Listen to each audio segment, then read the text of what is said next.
Welcome everyone to Almost Cancelled. I am Peter, that is Connor, and we are going to talk about The Expanse Season 6, Episode 3. It's called Force Projection. You know, the titles for this show don't tend to... You know, it tends to just be something simple, like the name of the ship in the episode, or a name of a person in the episode. This might be the most on-the-nose title that the show's had. It could be, yeah. Just... I'm thinking of Marco mainly when I thought about this. So stuff to discuss in this one, although I wasn't happy that this was under 50 minutes when we only have so many episodes left. I was like, why is this so short? Haven't they all more. been under 50 minutes this season? I think they've all been like 45 dead on. They've been around 50, should they not? I feel like they have been. I'm like 90% certain all of them are within a minute of each other. You're compromised. Why? I'm referring to your brain, not your one arm injury. But why? I mean, don't make me say it's because you're ginger. We know that's what we're both thinking. Is that how it is? I know that's what we're both thinking, but don't make me say it. Unacceptable. So anyway, yes, we start off from Lacona, as we have done the last couple of episodes, with the little girl. Still upset about the little creature, and so much so she's distracted during class and runs off afterwards, notably ditching her little brother who wanted to come with her, and is delighted when it turns out that the dog duck thing I don't have a good name for it yet. I don't. The creature will probably do. Well, the reason I'm hesitant to say that is because we also have little creatures as well, so I feel like... Yeah, but those are... We're pretty common calling those birds. True, so. Yes, okay, yes. They're the little birds. All right, okay, we've got something more specific. But this thing seems like it wasn't just looking for food. It was taking care of all the little birds. Potentially. I mean, it seems that way. I'm not entirely certain there's not a swerve coming yet. I mean, every single scene with this creature and the kid, every time I've been expecting it to, like, just turn vicious at any point.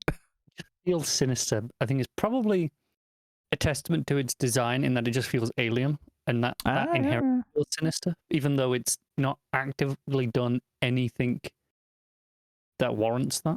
No. There's a second one in this episode. You actually, because you see it close up at the top of his head, and there's this little, like, I don't want to say quite scales, but yeah, there's like little bits that are kind of moving. But she comes home. There's a bit of a turn at the end of this one where she gets home. She's all excited to tell her parents that of this development, but they're all very morose when she walks in. Her dad hugs her right away, and the camera kind of slowly reveals that her little brother, the one who was wanting to spend time with her, is on the couch with injuries, got blood coming from his nose, and looks like he's been beat up pretty harshly. So obviously she's going to feel some guilt over this because she ditched him, and she's ditched him a couple of times when he's tried to get involved with what she's doing. The question this makes me think with the creature, yes, was the implication being that it just looked after the little birds, or did it heal / bring back to life? Well, that is a very good question, because I was pretty sure that one was dead. The one she was going to bury. It's not like was dead. Yeah, it's not like she like just assumed it was dead, didn't check the pulse properly, and was going to bury it alive. It was medically dead. Yes.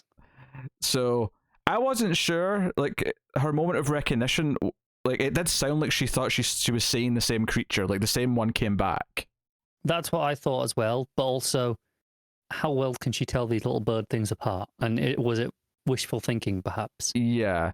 That said, that would be to introduce some sort of miracle, like, cure like this into the mythology of the show. That would be a huge, like, development. It would, and I feel like that's the my assumption here is that's the angle this is going to take. Maybe it's not actually a cure, or not. I don't know, but this girl will think that maybe it can help her brother, and that'll, offset some of her guilt. I assume that will be maybe kind of her trying to convince the parents / doctors in the next episode or two to... Yeah, or she's going to just try and sneak him out, and we're going to get the scene where she's like carrying him in her arms, like an action movie, like, I will save you, brother! I will save you! And she's like, what? It starts raining. Yeah. So I'm assuming it rains on this planet Why wouldn't it? I mean, it has a thriving ecosystem. I'm willing to assume there's rain at this point. Yeah, that's a fair assumption. I'm just I'm cut lightning strikes behind, because she's carrying the brother in her Getting arms. even more dramatic as we go on. Music swelling, there's violins, all 9 yards. That's what I'm expecting. I'll be disappointed with anything less. Oh, prepare to be disappointed. Obviously, Laconia does come into it again at the end of the episode, but we'll get to that when we're done talking about Marco and stuff. So yeah, I mean, this one did go in quite quick for me, and I think it's because there's a lot of sort of world building, as it were, in the first half of the episode, and then there's a conflict in the second half, and the conflict goes in so quick because you're just kind of enthralled in it, and you're just... It's edgy your seat stuff, isn't it? Yeah, that second half, and it is very neatly split into the two halves. Once we kind of start that stuff, we're not cutting away from it. It's just this is what the rest of the episode is now. They are smart enough to know that once that conflict, because it's kind of stumbled upon, it's not like something that's been built, it's like a chance encounter, but once we're aware of it, it cuts away once, once Marco's aware that, we can go after the Rassi, it cuts away to sort of give you a little cliffhanger on the other stuff. We have the explosion at the series station, but other than that, it knows, the writers know, we're not interested in anything else now for the rest of this episode. We want this battle. And it's fine to do it there. Once you set up that there's the conflict is coming. Oh yeah. That's okay to cut away from that point. But once those two parties meet, that's it. You have to just stay on that. Yeah. No, anything else would be almost seen like a... I mean, to use a wrestling term, it would get heat from us because we'd be like, no, we just want this other thing. So now I'm mad that we're spending time with so-and-so or this B-plot. Okay. I'm just contextually trying to figure out is that whatever it cut away to, there might not be anything actually wrong with that. It might be a damn fine plot in its own right, but we will be annoyed at it anyway for taking up the time away from the thing we actually want. Yes. Right, okay. Yes. I mean, heat just means booze or bad vibes, but specifically in this case, that's what I mean, yes. Okay. Right. So the first half, the world building, the UN and Mars are coming to Ceres Station, and Marco has bolted. But we find out that he is bolted with most of their supplies. There's only enough food and supplies for about 3 weeks. And this is quite devious on Marco's part. It's basically a win-win for him. Because and it's Avasa Rally who kind of spells this out to the others when they're debating this. Is that, well, either we don't care and we become the biggest villains once again to the Belters, and we are these monsters who let all these people die. And they mention 1 million people, I think, are on the station. Or we do the humanitarian thing. We say, no, this is our problem. We need to take care of these people. But we are so supply constrained as it is with Earth and our homeworlds because of all the attacks that this is a bigger strain on us. And more importantly, it's keeping them busy and pinned down to the station for at least a few weeks while they're dealing with all this. So it's a distraction tactic and so on and so on. Which ultimately strategically is quite the move from Marco, right? Yeah, completely cold and horrific, obviously. Yeah, this is the thing. It's cold and devious before you even get to the obviously planned explosions that happen, which just turns it into villainous. It's just it's not only that you're okay with the possibility of creating a bunch of not martyrs, but casualties. Your pawns. You're willing to let your sacrifice your pawns, as it were. Not only that, you're intentionally nuking them to take out, some possible high personnel from the opposition, right? And they mention multiple times that Ceres is a very important station, both for the Belt and the Inners. It's a very important supply depot and waypoint for everything that goes on in the system. So it's this idea that Marco, we know he's been setting up these other outpost stations around the Belt. Maybe the whole idea is they're there to replace Ceres because he's already planning on sacrificing it, which takes his comments to Philip about, I told them what they need to hear when they need to hear it. But it's even more sinister when it's it's not even just that I'm playing games with them right now, in a pawn type move. I have every intention of sacrificing them. That is always the game plan. He did, even when he was telling them that. Yeah. There was never any, or with the he said it with the right intentions. It was no, I just bullshit. Yeah, and it's not even like he was thinking on his feet and bullshitting either. Really, this was very planned and calculated. This was very thought out. So like any sort of leeway you could give him, like some like the human error, as it were. No. He's thought too much about this. He has planned all this. This is through and through who he is. There is nothing sympathetic about Marco as a character, and there hasn't been for a while. But I mean, I think this is just another big sign of all that. But this is another episode that tries to just give us a little bit to edge back Philip to go, well, maybe he's not irredeemable. Do you know what's so good about this Philip part of this episode is that Philip's watching some of this broadcast and he's seeing that some of the inners, the belters. Some of the belters are like calling Marco a coward and they're blaming them for leaving. Rightly, as you'd expect, some of them would have that reaction. And this upsets him because we know he cared. We know he didn't like the idea of abandoning Ceres. That was made clear before. He comes to Marco and says, "Can I have a word?" And by the way, just a small moment here, but the moment where Philip says, "Can I have a word, Captain?" The pause and the way Marco looks down at him, or not even looks down at him, sort of looks off to the side like, yes, like it's a perfect little moment of just like how he feels about Philip right now. Even that touch that at least while they're in front of others and especially on the bridge, he has to call him Captain. Yeah. Like just like anyone else. So he takes him back to his little quarters, his office or whatever, and it became once again this kind of little speech from Marco to sort of win his son back over, because Philip's starting to make kind of like more noble points, right? He's saying he's challenging what he said about Ceres. He's like, you said this, you said we were this to Ceres and what Ceres was to us, and we've just abandoned them. And Marco, in his traditional way, tries to spin it and says, "Oh, it's great that you feel this speaks highly of you, that you care about these people, but you're not one of them. Like yeah, they're belters, but the Ceres is like the part of the belt that's always worked closely with the inners. They've been like their go-to inners, right? So we're separate from them. We're true belters. They're like they're conspirators basically. So it's nice that you care about them, but really, it's really us. We're the belt." There's a lot of things going on with Marco's plan. There's the decentralization of the belt. Instead, like I say, we're setting up all these various outposts instead of just the one major one. There's obviously all the stuff through the rings that's a whole other, a whole other thing that we'll get into.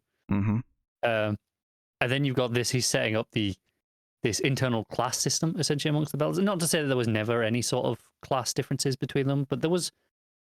While there were still political factions, obviously we had things like the OPA for a long time, there was still a sense that they were roughly equal. Yeah, whereas now there's like clear elitism that he's setting up. Just a small touch on OPA. I actually really liked it on Ceres. You could see some OPA graffiti like in the background here or there. I was like, oh, that's nice. That's because that would still be there. Like no one's washed that off, even though the term OPA has not been used as much for a while. So. Yeah. I gotta duck that. No, I think it's just so hypocritical for him to stand there and make his speeches about belters standing together and how the inners have treated them as second-class citizens, to turn around and say, "Oh, that's part of the belters. They're second class to us." Yeah, and it makes it really interesting with Philip that he, as flawed as he is, at least believes in the cause, right? He believes in the message that Marcus, he's like fighting for the belt quite clearly. He has that conviction, whereas it's clear Marco is there for power for himself at this point. It definitely feels that way. If he wasn't always, it's hard to say. Maybe at some point he did have ideals that were what started this, but at this point I think it's safe to say they're kind of gone. He drank his own Kool-Aid, I suppose. Yeah. Whereas Philip actually believes in what he's doing, and I assume thinks he's doing it for the right reasons. Well, I think this is what's so great about this like Philip plot in this episode, because obviously once the conflict happens, we'll talk about the conflict itself in a bit, but after the conflict, Philip was put on guns, right? Marco made a point of saying, "Philip, you take the gun controls. You're the one who's going to be firing the torpedoes." And okay, and obviously the Rassi, which was a cruel choice already because his mother's on the ship. Yeah, and obviously Marco knew that and knew exactly what he was doing when he made Philip do. Well, it's another. it's another prove yourself moment, right? He's trying to like, this is just going to further corrupt him, indoctrinate him, and it's a point of no return. If he gets Philip to kill his mother, like he was trying to do already, then he's never turning back from that. And so it's another attempt at that. But afterwards, when Marco gives him a bit of shit, Philip sticks up for himself a touch and says, well, I fired when you told me to, what else was I supposed to do? And Marco says something just kind of like whatever. You should have just done better. You should have hit them, and just sort of like fobs it off like that. And Philip, and probably the most the audience I think has ever been able to get behind him in a single moment, calls him out on his shit and says, whoa, no, this is your fault, this is not mine, this is your failure, because you're the one who had to go, because this is the thing, even his second command was recommending not to go after the Rassi, right? She tried to talk him out of it, and he was like, oh, it's 3-on-1, and with our power it's basically 5-on-1. Yeah, and he tries to justify it so much, and then here at the end, Philip calls him out on it, says, this is the thing, it's not just that he calls him out on it that he made the wrong choice, he puts it in two key points that are very important. He says, you had to kill James Holden, that's your pride. Like, he puts it right on the table in front of the entire like command deck. Like, they all hear this, they all hear him calling out Marco for letting a personal, egotistical grudge. And this is the great thing about this, is that, I mean, correct me if I'm wrong, but until this episode, I don't think Marco and Holden have ever spoken one-to-one directly. Not in person, I don't think. No. Or even over comms, though, because when they see each other on the comm screen, I was like, oh, this is a big moment. Like, I don't think they've actually interacted directly like this. I'm not sure. People can be right. Correct me if I'm wrong in the chat or in the comments, but I don't remember it happening before, and I think it's a big deal that Marco hates this guy. So he hates Holden so much based on what he just knows about him from Naomi, and the idea that it does bother him that Naomi is with him, not in like a typical romantic love triangle way, more in that what she said about Holden and the fact that Holden is this like heroic figure that you've always claimed to be, and and that, maybe the idea is that, yeah, on some level, he is actually just butthurt that all those years ago she left him. And this is still, as much as he will never admit to it, this is like partly what's driving this, and his ego, and like him trying to prove himself constantly to everyone. Yeah, I definitely think that's a large part of it. And unless it's just this whole thing of him being challenged here, because as far as they're concerned, for all intents and purposes, they just got lucky. They should be dead. Yeah, that's true. Yeah. I mean, obviously, I was going to leave that for the conflict itself, but yeah. Right. But they're looking at this going, we're just lucky to be alive, and they think, no, just lucky, not like, oh, we got out of it. Like, they should be dead. It was, as far as I can, sheer dumb luck that they're alive. Yeah, Marco effectively just got them killed, and it is just luck that they're not dead. Yes, they lost, and they are. He should be called out on that, but I think it coming from Philip, it won again. It's really trying to make us not care for Philip. I don't think that, but make him see that he's not irredeemable. He's standing up for his convictions at last. I think, but also doing it in front of everyone there, seeing that this is the crumbling, right? I think if Philip, if not outright replaces Marco with a better version, like the idea that he kind of maybe takes control of the Free Navy, but is not this evil bastard like he was. He actually cares, and kind of when they talk about Dawes in this episode, is like, Avasarala never saw eye to eye with him all the time, but I understood his cause. I respected him, what he was doing. There was a working relationship, typically.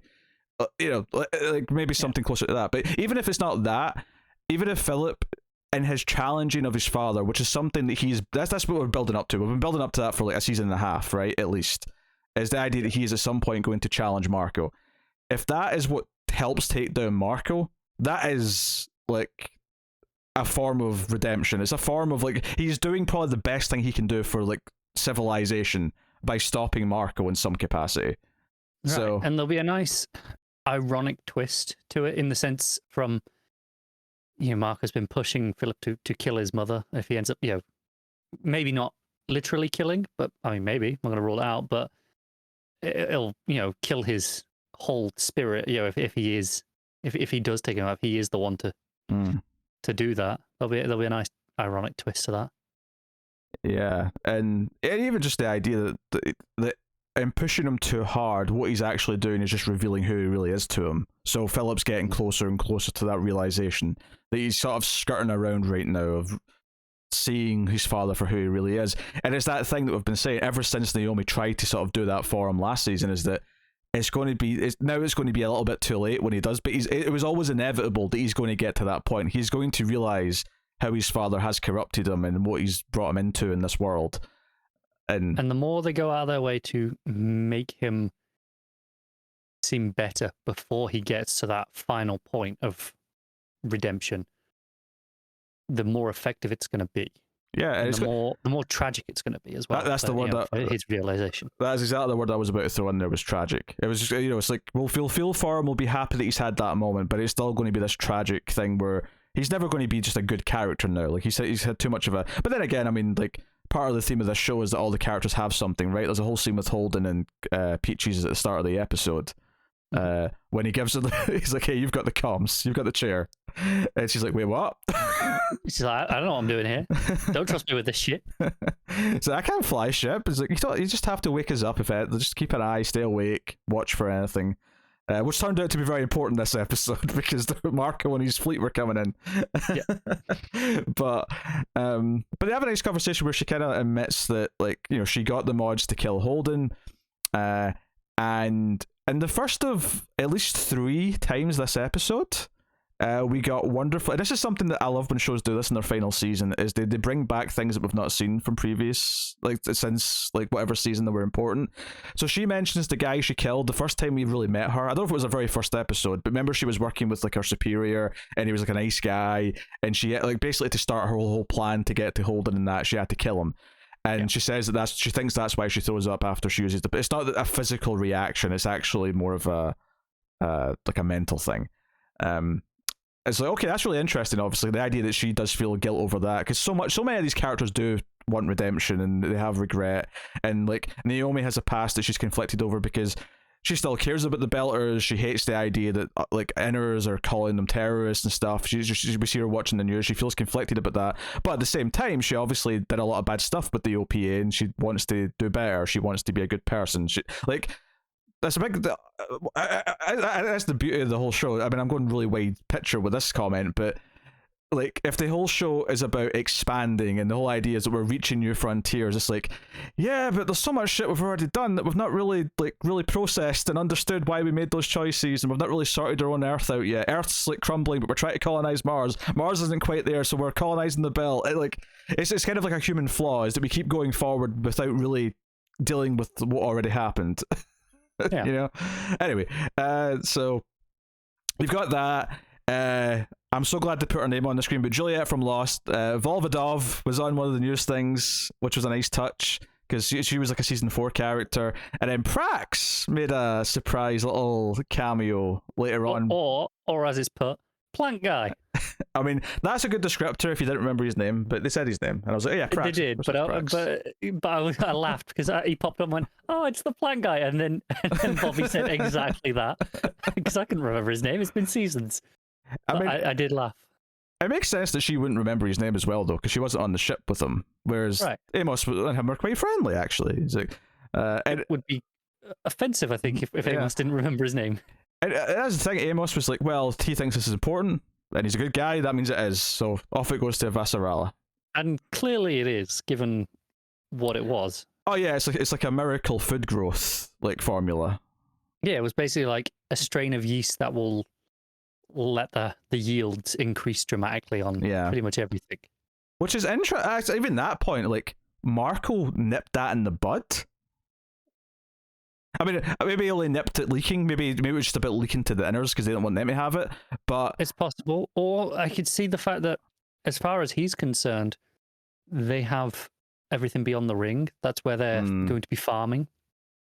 They have all their resources that they can supply to their people as it is. He wants total control over the food system, right? That's why that's part of why he left this specific problem for the Earth with Ceres, is go and drain your food supplies more. So I suspect he might actually have tried to kill the project entirely. Yeah, maybe. but that's interesting. So that'll obviously come in handy. And the other stuff with Volvodov, if I'm saying her name right, it's been a while since I've learned it properly. But that's actually one of Monica's pieces, and it's on Drummer's ship. The other characters, and they start debating over whether or not she feels sympathy for the Earthers, and I can't remember her name, but the one who was leaving before, she is arguing, well, no, I don't want them to go through famine just because we've like had to do it as people in the past. It's not about like eye for an eye. Like, that's her argument. And the other guy's like, no, we had to go through this, so they should have to feel it now too. Now we're equals. And it's like it's kind of the great debate when it comes to like empathy and like there's the old train tracks argument. Just because you had to, so if you were tied down to a train track and got run over by a train, and then you got to walk up further ahead as a ghost, and there was more people on the train track, do you let them up because you can, or do you go, well, no, I had to get hit by the train, so now they have to? Like, you missed a real opportunity to make this real topical and make it about student debt loans. I mean, I don't want to get too specific about things. Saying that's a big debate right now. You could have had a nice, easy topical. I mean, I don't think Biden can do anything about it, but if he wants to cancel UK debts as well, that'd be nice. Go for it. I'll be honest, I don't think ours are quite as bad. No. Ours are far more like lenient, forgiving. I mean, I don't think they're as much, and they're a lot more lenient. So, in terms of paying it back, so it's not a big deal. But that said, it would be nice just for it to disappear. It would. You know?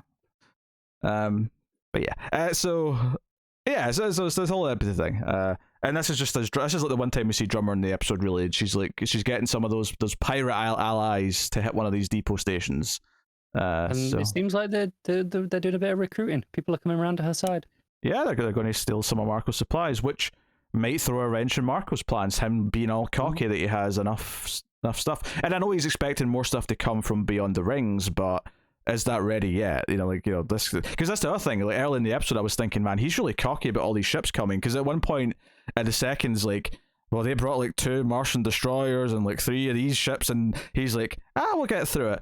And obviously, the very end of the episode kind of hints as to why he's so cocky, because they seem to be developing a new weapon and/or ship that they're testing beyond the ring, and that's kind of the tease at the end. Is like, oh, like this could be a big deal. So. I'm glad that. So that's the thing. Like when I was saying that I really liked the Philip stuff, I really liked that it sort of did a recap almost of what happened last season, which is Marco talks him down. But I love the subversion of it, that by later in the same episode we get the biggest kind of like show of resistance from Philip and him speaking out. And the same way with this setup and payoff is that I was thinking early on, oh man, he's really cocky. So I was really glad at the end of the episode it kind of told me why he's being cocky. Now, admittedly, it would have all been for nothing had he got himself killed, which he almost did, but he very nearly did get blown up. I mean, I think we see that reaction on him when he goes, but just before he gets that message at the end, we see him like probably for the first time. I'm just like sighing. He looks vulnerable. I think maybe the first time in the show we've seen him look like he's struggling. Yeah, it doesn't happen often. Yeah, at least in a way that like we can maybe see he's struggling when he's trying to hide it, and we can sort of read through it and like see it in his eyes. But this was like him, like slunk in his shoulders and just been like, he actually looked defeated. Yeah, so I've had a day. Yeah, get me a drink. So yeah, all that good stuff. And then we briefly mentioned it, but yeah, there's some explosions on the on Ceres station, which kind of leave there as a cliffhanger. You presume that Marco left these for when people are going to be on board. Yeah. Maybe to look like the Inners did it, perhaps. I don't know if that's... Maybe. I don't even know if you can spin that, but maybe. Yeah. Maybe.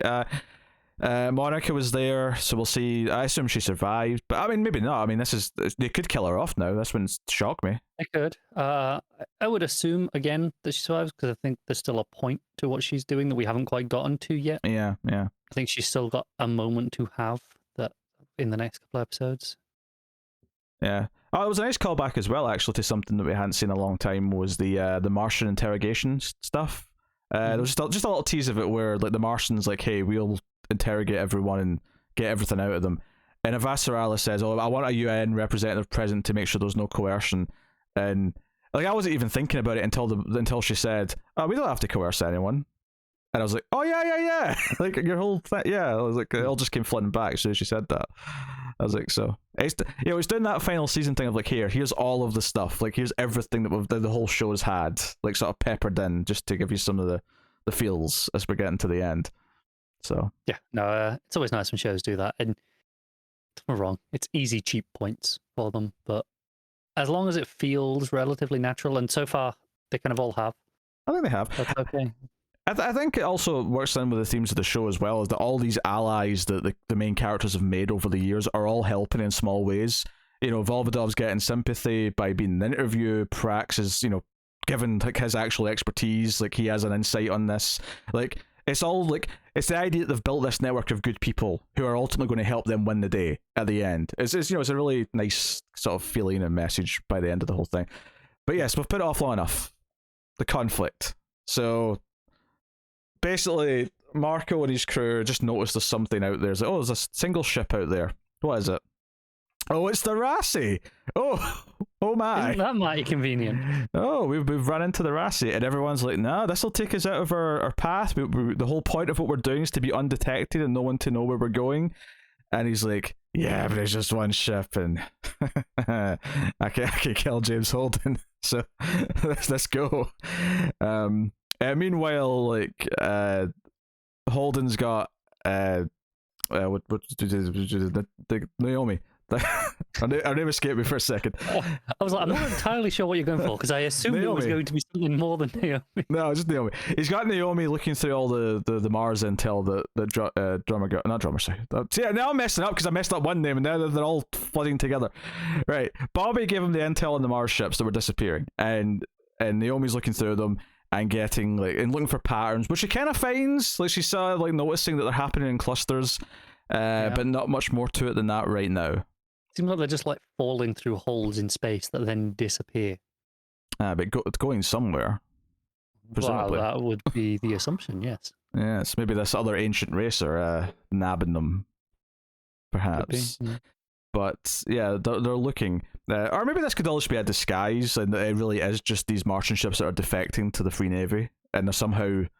Could be. I can't wonder if this is something to do with Marco's plan, if he's got a way of dealing ships like this. It very well might be. But so it was worth mentioning just before we get into the conflict stuff, because I'm sure it's going to be a plot point later. So obviously they get alerted to it, and it's like, okay, everyone suit up, it's time to go. And we get this, this tense back and forth with them firing, shooting down the missiles. They're sort of spinning back and forth. So there's a little bit of comedy with Amos and Peachy, sort of like Amos like, hey, tell us if you're going to do that again. Yeah, because their like anti-missile stuff's jammed. Yeah, so he's up fixing that. But yeah, like I say, the big thing for me is like ultimately when they kind of win, and Bobby wins the day. Basically, she notices their pattern immediately, and is like, right, I've got this. I can nail this shot. And she does. She disables them, and Holden's like, look, you can shoot him if this fails, but he's more useful as a prisoner. And even Naomi's like, he's not going to surrender. Like, there's nothing you can do. At this point, Marco's very, very smart when they're on this video call, because he just frames it nicely that Philip's just there, so they have to see Philip the entire time. And this is the thing. He's basically gambling on that Holden is as good enough of a man that Naomi has portrayed him as, that seeing Philip will make him not want to blow them up. And because that's the thing, Bobby fires the missile, and you see like Holden, and I wasn't sure if they were going to confirm it, because you see him sort of do a little doot on his arm, and then the missile just doesn't blow up. It hits, but it doesn't detonate. And it does actually confirm it on his visor. You see the, disarmed by Holden. But I thought, oh, maybe they're going to leave that a little open, like, and we can speculate if Holden actually did that intentionally or not. I mean, I thought he did anyway. Like, I was kind of convinced. I really love that. You see him do that. You know he's done something. Yeah. Yeah, I still got caught up in the moment when the missile goes off. That you kind of, it's like you kind of forget when it hits, and then they're like, oh, a dud now, really? And just for a second, I'm like, am I annoyed by that? No, I guess the show gets one fluke every so often for dramatic license, And then I was like, hang on a second. It starts like reprocessing and rethinking. Oh, wait, hang on. There was something that Holden did. And then just a few seconds later, it shows you. It's just enough time for it to go through your head to go through that journey. And I think if Holden never did it, right? And I like that he did, because it says a lot about the fact that he just couldn't kill Philip, right? He couldn't do that. And this is the thing, it's not like Naomi made this choice. Naomi is looking at the footage, but Naomi's not next to him. Naomi doesn't say anything to him. He just can't do it himself. He sees Philip and he can't do it. That's a great character beat for him. But let's say that Holden didn't disarm the thing and it just didn't blow up. It was just a genuine dud. I actually wouldn't be mad at it, because it's not like these two have encountered multiple times and they keep somehow, like, the fight never gets resolved and they split apart again. They get one, because we have to have them meet once before they meet again for the final conflict. Right. This is what I said. That was what was going through my head when I was like, was this a dud? And I was like, am I annoyed by this? And I was like, no, you get, this show doesn't do it often. Even, like, let's take just Marco out of the equation. Just in the lifespan of the show, it tends not to have done that very often. So I was like, okay, you can do this every so often. You have dramatic license to do these things in TV shows. You kind of have to let some things slide every so often for the sake of plot progression. Otherwise, sometimes things just don't move naturally enough. You have to have something. And there'll still be okay, I'd let it slide. And there would still be consequence. I mean, everything we talked about the aftermath on Marco's ship, with like Philip calling him out and the fact that he failed and got them into this position, all that would still be equally valid, whether or not Holden was the one who, intentionally disarmed the missile. It still is, because they don't know that. And yeah, they don't know that, of course. Yeah, but I mean, just even from our perspective, it doesn't matter that Holden did or didn't in terms of like the progression for their characters on their ship. What will be really interesting for me is, I'm assuming they're going to get that missile off their ship, because it's still lodged. It still hit them. Presumably. I don't know if it bounced off or it lodged in. I was assuming it would lodge in. I'd have thought so. Can they recover that and be like, this should have detonated. This isn't a dud. This was manually disabled. Like, is there a way of telling that on these missiles? Again, Maybe. I'm assuming so. I'm assuming there'll be defects that once analyzed you could tell. It seems like the sort of thing that it'd be perfect for just Philip to notice.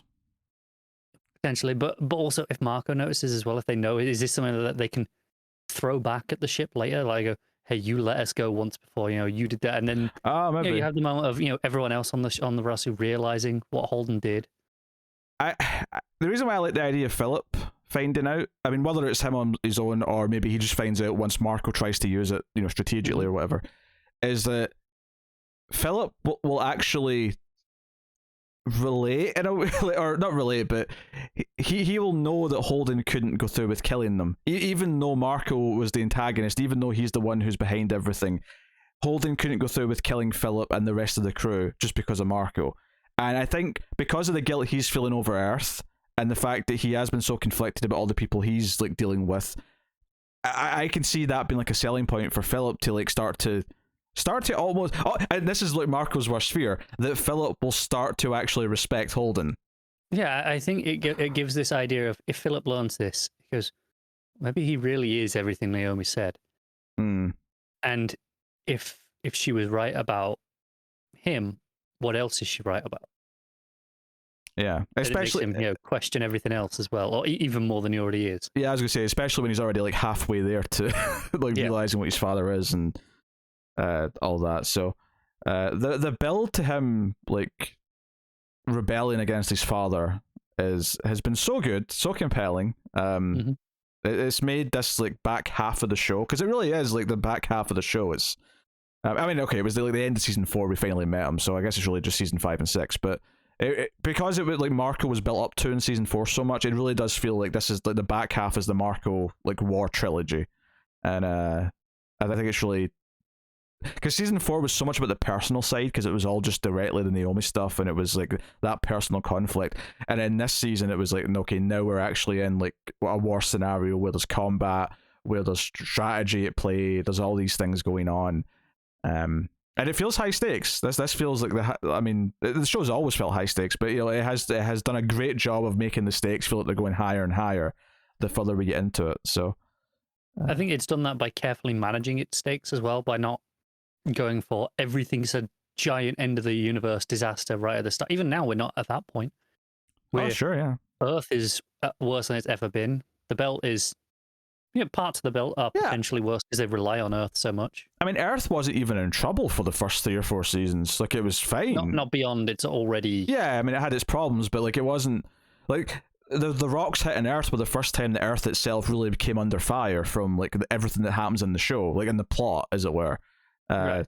So like, Earth wasn't even like a risk, and the proto-molecule stuff in the first couple of seasons, it was always just, okay, this is a threat if it spreads somewhere, but mainly it's about where it is now. It's it's on this station, it's on this ship, we have to stop it from getting anywhere else, but yeah, it's relatively confined in at scale right now.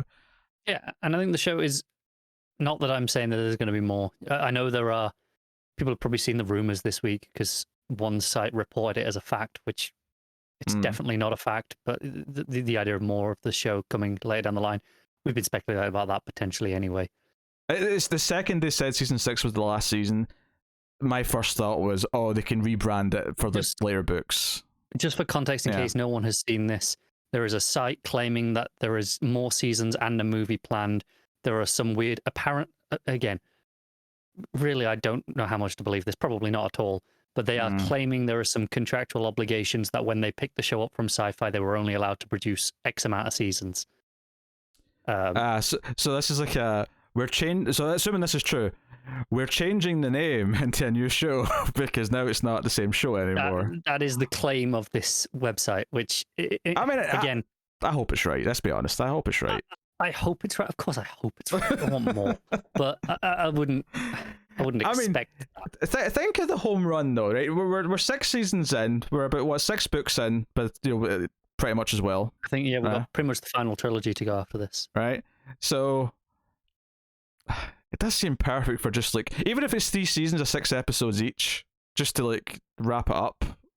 Like, that sounds perfect. Like, just, I mean, 10 per season would be even better, admittedly. But I mean, look, this is dream scenario stuff. Obviously, we want this, which is why, and this does not come from what I gather anyway, a reputable source. So Okay, if I could speculate, if they have something already planned that they can announce, I suspect it'll be when the final episode hits. I would have thought so as well. That would be.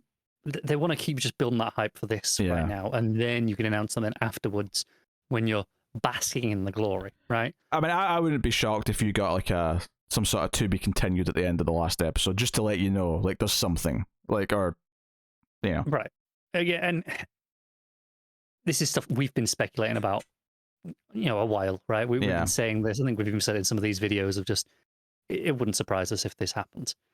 I think these rumors, because there were headlines that it is confirmed. It is not confirmed. Right, rumors, all rumors. But the point I was getting to with that, just real quick, was if these things are true, there's still a lot of places for this to expand in terms of its scale of its threat. Yes, that was intentional. Yes, but, expand on brand. Yes, we're talking about the scope. Oh, it's bigger and bigger and bigger. Yeah. It's paced out so well that even if you have to go, even if there is more to, we've got to get bigger from here, it can still feasibly get bigger without it feeling unrealistic from this point. Oh yeah, especially since we're delving into like other aliens and intelligent species that we've hinted at. We've had their technology, but we've not met them yet. And at the moment, it's certain factions or planets that are under threat. Some proto-molecule stuff aside, but again, that was localized. We are not yet at the point of all of humanity has been under threat. So that is still, you can always still go up to that level. Well, that's the thing, yeah. I again, obviously, I've not read the books, and no spoilers. Yeah, no spoilers in the comments for the later books, and this is something like, I know Connor is itching to read more of the books, but I suspect that you'll be good and not past book 6 should there be a hint of things to come. If I think there is legitimately going to be more, then no, I won't. Yes. But if they're not announcing anything by the time I'm there, because that's still going to be a little while yet, I'm just going to read on. I guess some time though, Yeah. I think a few months. Yeah, there's a few months at least to do something. Anyway, so But yeah, I think a natural assumption I would make is that at some point there's going to be a threat where the inners in the belt are going to have to all, because right now Earth and Mars are kind of buddy. Like it feels like, some obviously some of the Martians defected and they're doing their own thing, but Central Mars that is still there seems to be pretty aligned with Earth right now. You would assume it gets to a point where it is Earth, Mars, and the belt kind of all have to be on the same side in a very uneasy alliance. Which feels like a perfect way to like end it. Like to have them all finally have to come together to face one uniform threat. Like that seems like a perfect place to go. I don't know if that's where they go. It feels logical in the story. Again, whether or not we'll ever get that in the show on screen is irrelevant at this point. If assuming that this is still halfway faithful to where it is in the books, it feels like that would be the next step in the books. Can I be honest? Right, and this is not a critique of anything. This is not a critique of the show. But I will say this. I don't know if I would say I feel like this is all going to feel done in 3 more episodes. I would say that the Marco plot feels like it's ramping up to be done in 3 episodes. I don't think that I am going to feel like this universe is done with in 3 episodes, and I don't think that's necessarily a mistake because they're trying to like, I don't know, shoehorn in an ending or anything like that. It feels like it might intentionally not be trying to wrap up the entire story. It's better to take it slow, give us a satisfying conclusion to this story, to this saga of the show. Leave the other stuff open for maybe when they're making it, they know more than we do. Maybe they don't. Maybe they know. I think sure. Maybe they're hedging their bets. But I think they know more. And here's I have one piece of not evidence, but I have one inkling based on something to suggest that there is more things planned, and that was the announcement of the Telltale game, which to me, and they've got like the actress who plays Cara Gee, who plays drummer. They've got her in that. I think she's the main character in the game, and I'm not sure if that's based on like maybe a subplot from one of the books or if it's a new story. I didn't look into it too much, but they announced this game just a couple of weeks ago at the Game Awards, and it was like right as the final season was started. I think it was the week of the first episode actually, and immediately I went, "Oh, that's interesting. They're doing that," and like I can't believe for a second they're going to like. And this is going to sound cruel, but waste the plot of the last 3 books on some Telltale games when there's a fan base built up for this show over 6 seasons. So absolutely not. I think it's telling as well that you announce a game. Usually for things like that, you want some cross promotion. It's good marketing and PR in a lot of ways. That hey, you like this? Oh, there's more of the show, or vice versa. You want the show to market the fact that the game exists. The fact that, like, again, I'm using this word again, but the fact that even just the brand of the Expanse is expanding, right, feels like they've got something. And it's one of those things where yes, maybe you could make the argument, oh well, it's adapting things from books, but this isn't. This game is very explicitly set in the universe of the show. Yes, it is this actress. It is this interpretation of this world. 100%. It wouldn't surprise me if like the pirate stuff she sets up in this season ends up being like the backstory to wherever she is in the game. Like, and it's very intentionally set between the end of the show and whatever maybe comes next. I do believe it is after this book is where there's like a 20/30 year time jump. I see. Which again, perfect to rename things and say, hey, this is now and this. You've got a perfect little time period for your game to be set in. Yeah. I'm not saying there's fire yet, but I see a lot of smoke. Yeah. Like I said, there's enough for us to just have suspicions. And hope is part of it. And like I say, I think part of it is the storytelling. They're not rushing all of it. They're not trying to, let's end everything. Let's ham-fistedly adapt the final 3 books into these 6 episodes along with the end not of at all. This Marco stuff. There's none of that. It doesn't, I guess, I mean, they would never be able to do that anyway, but like, it doesn't feel like it's pulling anything. Like, you know how like sometimes when they have to like rush an ending to a show, I'm thinking like, with Serenity with Firefly or even Dollhouse, I mean, both being examples, but and it's like things had to get carried forward to give it some sort of ending. This doesn't feel like it's pulling anything, and again, I've not read them, so I don't know for sure, but it doesn't feel like it's pulling anything from later to give it this sort of like, oh, we have to make sure we have this bit of the conclusion just so that the whole thing makes sense. It feels like it's just naturally ending the story that it's telling right now, and it still kind of feels like things are set up for It's the sort of where if we didn't know from external sources that this was the final season, if it wasn't marketed as that, if we didn't know, you'd think, oh, it's another season. You would feel like it's the end of this part of the show, but that's no different to like the back half of season 2, for example. Yeah. So if I was a betting man, and I'm not really, but if I was a betting man, I would say there's going to be more in some fashion. In some form, at some point, I would agree that I would expect more.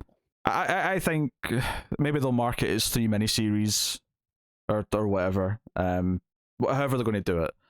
But I suspect that, and maybe this is an excuse to like take a year off and not have to do the next part for next year, and they got 2 years to, do the next thing. But I suspect there'll be something. I would as well. We hope so. It's not. I mean, I don't even think it's just hope, though. I mean, obviously, I do hope. I think at this point, I'm feeling pretty confident that there's something cooking. Whether or not, I mean, things can fall through, of course, but it feels like something's in the works to me. Nothing about this season screams to me we're making this feel like a conclusion in a large scale. It feels like a conclusion to this plot, but not the show as a whole. And they've done such a good job adapting and like creating this show over the last 6 seasons that like to not like then finish the story that's already mapped out for them conveniently in a book is just like insane. So it would be weird. I will say if this is the end, I'm glad it'll be ending at a satisfying point, because regardless of it's teasing all this other stuff, there's always more. But always leaving wanting more, right? So there is that argument. But as long as it ends satisfying for this season, this period, it's not going to have a big giant one big FU cliffhanger. That would be annoying. But I don't feel like it's going to do that. I think it'll have a cliffhanger, but not in a will this character survive this moment kind of way. More in a like, here's a tease of what the new world will be like if we do get to come back for something. I'm not sure that's a cliffhanger. And really, I wouldn't describe that as a cliffhanger. It depends. It depends. All right, well, that's we get an extra 10-15 minutes of speculation on top of the review. But we mostly spent it on the episode. It was a very good episode. It's easily the best of the 3 so far. And not that the other 2 have been bad by any means, but this was next level. Yeah, it was an excellent episode. I wasn't doubting the show getting into this final season by any means. It's this weird thing where it's almost reassuring that it doesn't feel like it's trying to shoehorn in some like conclusive season sort of feel to it. As much as I said it's harkening back to all these characters, but you just mentioned there's a big time jump. Like a lot of these characters, I presume, won't be back after this big time jump. So I have no idea. So it still probably makes sense to say goodbye to Prax and so on and so on. So, yeah. So no, but yeah, we got 3 episodes left. Cherish them. Yes, and the 40 episode saga they're going to greenlight the week that this ends. Just wheel of time it. Well, the joke with Community used to be 6 seasons in a movie, but this is already season 6, so no, I want 9 seasons in a movie. Yep, that'd be lovely. I mean, I don't know if it splits up that way. Maybe the final book has a really nice breaking point where the last couple of chapters can just be a movie. It's like, no, this is just like a 2-hour movie, this part. Yeah, I mean, I don't really need it. I mean, the effects have typically been very, very good, very satisfactory. Even there wasn't as many like flexing moments in this episode, but there was one pretty neat one. See when they arrive at the series station at the start, and you see like the 2 like characters in the spacesuits, and they come into like through an airlock into this sort of like bridging hallway, and you can see them walking through the hallway after coming out from in space, and then the camera just pans as they walk into like the hallway that the camera's in. It was a really nice little, just like that was fancy because it transitioned into an actual set shot. It was. I also realized just the shot of the explosion on series, the way it kind of pulled out and then followed it along the outside. That looked really, really good. It was also visually distinct because like, the series station's like, it's like a station built on top of a rock, so there's like a nice like space between them, and it's got legs and stuff. So it's a little bit different to a ship in space or even like a building. It was distinct from both of those things because it's like it was more akin to an explosion going across the bottom of a bridge. Yeah. So, no, cool stuff. But let us know what you thought of forced projection, and I guess we were also forcing some projections ourselves towards the end of the episode. It's lovely, yeah. So let us know what you thought of this one in the comments below. Like and subscribe, all that stuff. Get us on the Twitters at mail_fuzz for channel updates. If you want to support the channel and everything we do, head over to patreon.com/mailfuzztv and support us for as little as $1 per month. But otherwise, that is us. So thank you once again for watching or listening. We always appreciate it. Keep watching TV. Have you got any vanilla?